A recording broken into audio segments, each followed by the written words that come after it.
Hi, I'm Anna, and I'm on the move for 25 years now. I'm an international opera singer, a serial immigrant, and a woman who lived more lives than most people imagine. This channel, though, is not about travel. It's about what happened to your identity when you are always in motion.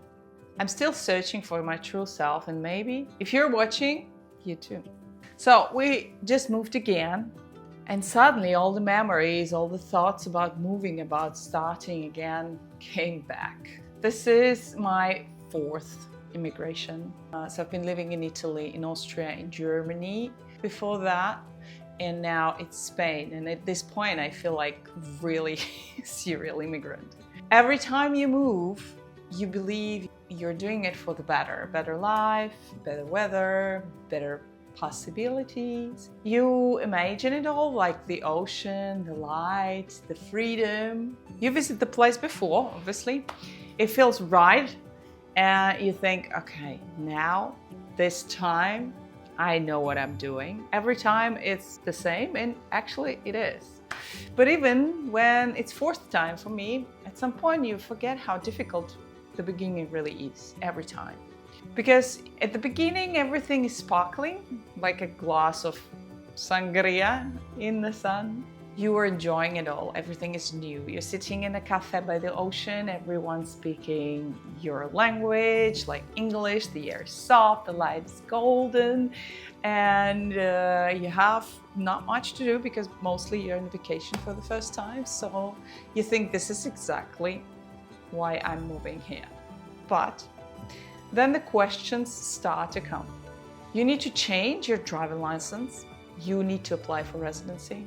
You have to get your tax number, change your tax office, close the paperwork in the previous country or countries. And each thing takes weeks, sometimes months, depends on the bureaucratic system. And slowly you find yourself living those ocean cafes for a very long time. You start going to local offices instead of terraces. You start ordering sangria because you spend the day filling out forms, waiting in the lines, translating documents. And basically, you have no time to go to the ocean at all. You need new language for everything, and you feel like you are something less than everybody who speaks the local language. And the best way to learn, at least for me, is always through the people, through the friends, and with them I try to absorb not only the language but also the way of being, how they talk, how they joke, how they live. So you're trying to be part of the society and you want to integrate to really feel part of the local culture.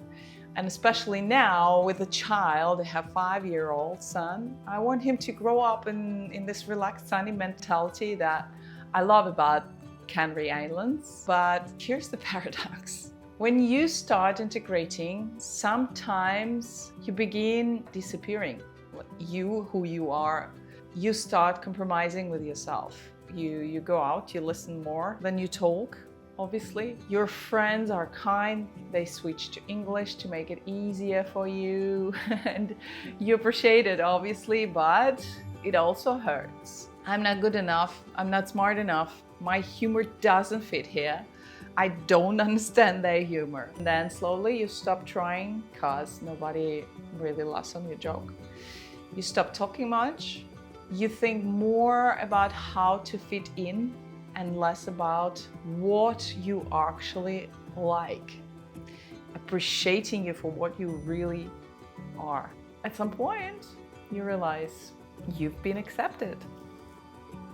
You speak the language better, you make the same jokes they do, because the group that accepted you has already defined who you are, or you're supposed to be. And you don't ask anymore, do I actually like this? Through all my 4 immigration, I never really understood how deeply they affected me.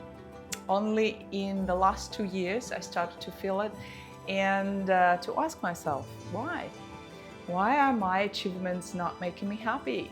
Why does every improvement of my life bring more exhaustion and anxiety instead of peace? And I had everything I ever dreamed of, and still I felt empty. I lost myself. I didn't know what I liked, what I wanted, what I was even living for, who I am. Even my singing, the work of my life, my passion, suddenly felt like a job, and I didn't want to do it anymore. At some point, I did see the reason, and I thought, maybe I'm just over it.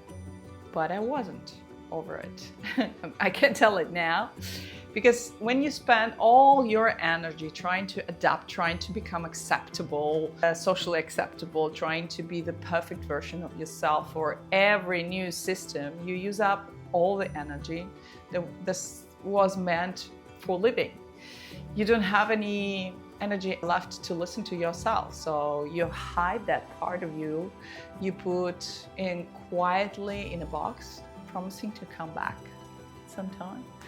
And that little part of you waits there patiently. When you'll finally open the box, take it out into the sunlight and let it play again. Therapists calling this part inner child. This time I'm watching myself. I see the patterns. I recognize the moment when I start adapting too much. And maybe that's what experience gives us, not the ability to do everything perfectly, but the wisdom to notice when we're losing ourselves. Have you ever felt like that? The moment when you try so hard to belong that you stop recognizing yourself. Tell me in the comments, how do you balance adapting and staying yourself? Maybe we're all just trying to find our own language again. And it's not about the country. I think it's also about social interactions. Write in the comments, what are you feeling? How long you're trying to find your voice? And like this video if it was interesting for you, and subscribe for more.